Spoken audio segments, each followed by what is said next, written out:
Yo ladies and gentlemen, twongeye kubahereza ikaze ku muyoboro wa Nyono wa Impact TV. Je bagezaho aya makuru banyita Niyibizi Eric Kaiza Road 250.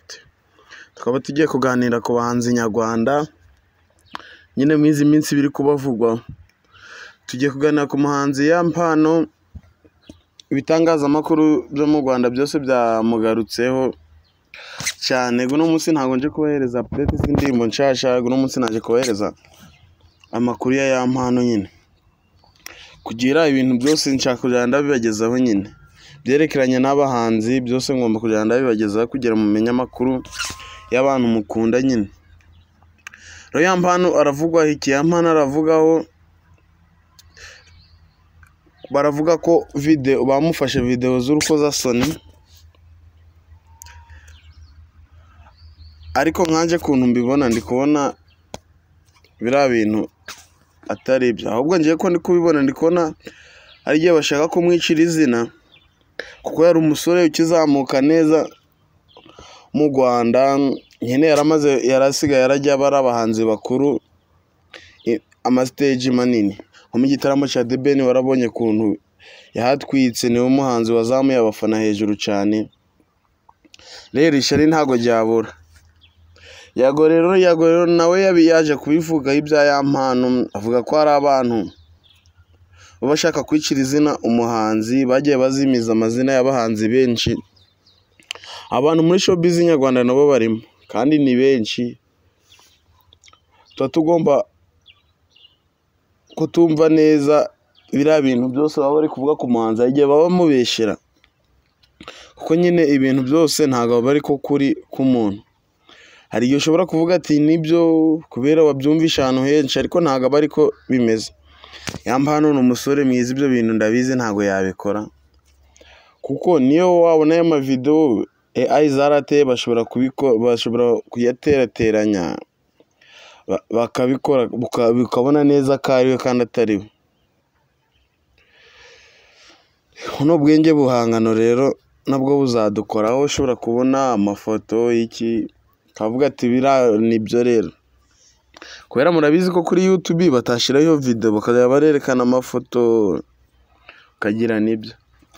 Rero Yampano ni umusore mwiza nyine, ntacyo atwaye, nuko nyine hari abantu bashaka gusebya amazina y'abandi.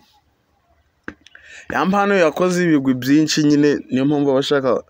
Iyo uvuze kuri Yampano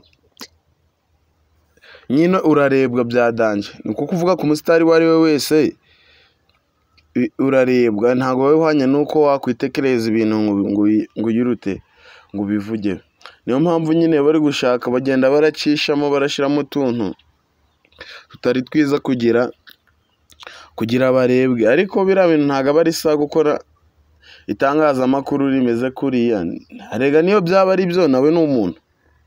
Ntago rero tuba dukwiye kumutera amabuye cyangwa iki.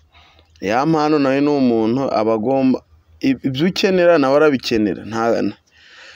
Rero kandi n'abanyamakuru nabo babivuga, nabo bazishaka izo video zabo nazo bazibona, ariko kubera Yampano aba ari icyamamare nyine kubarenza, abazwi n'abantu benshi, niyo mpamvu. Mbese imagine nkawe w'umufana video yawe niyo bayiduha ntacyo yatumarira, sibyo? Ko kubera ari Yampano biragira influence nini mu bafana no mu baturage, kubera ari icyamamare nyine mu buzima busanzwe. Abantu benshi baramuzi, ariko nyine abo banyamakuru baba bari kuvuga guco, icyo nababwira biriya bintu ntabwo aba ari sawa kudisikasinga ku muntu. Nawe ni umuntu nawe kandi byakubaho. Nimba byanarabaye, hari ibintu butemerewe no kuza kuvuga ngo tuzajya uravuga ngo ni inkuru ngo iracuruza. Mbese baze nawe ari wowe bari kubikorera, uzi ko guca bashobora gutuma abafana be bamuvaho bakimuka kubera ibintu mba muri kuvuga. Ariko nje nyine ndi Yampano naje kubarega, kuko nyine ibintu mba muri gukora ntibyemewe.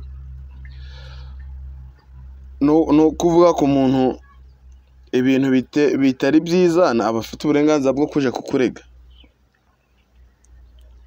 ngo mwabonye ngo amavideo ngo iki n'iki. Ibyo bintu ntabwo aba ari sawa.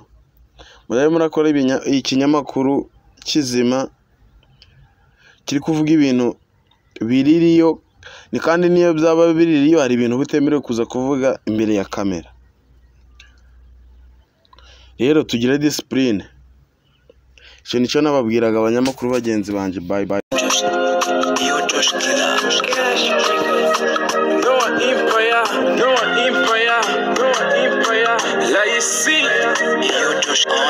Uri nk'amazi mu butayu, wambere isoko mvomomo ibyishimo byanjye. Noah Empire, Laisi. Uri nk'amazi mu butayu, wambere isoko mvomomo ibyishimo byanjye.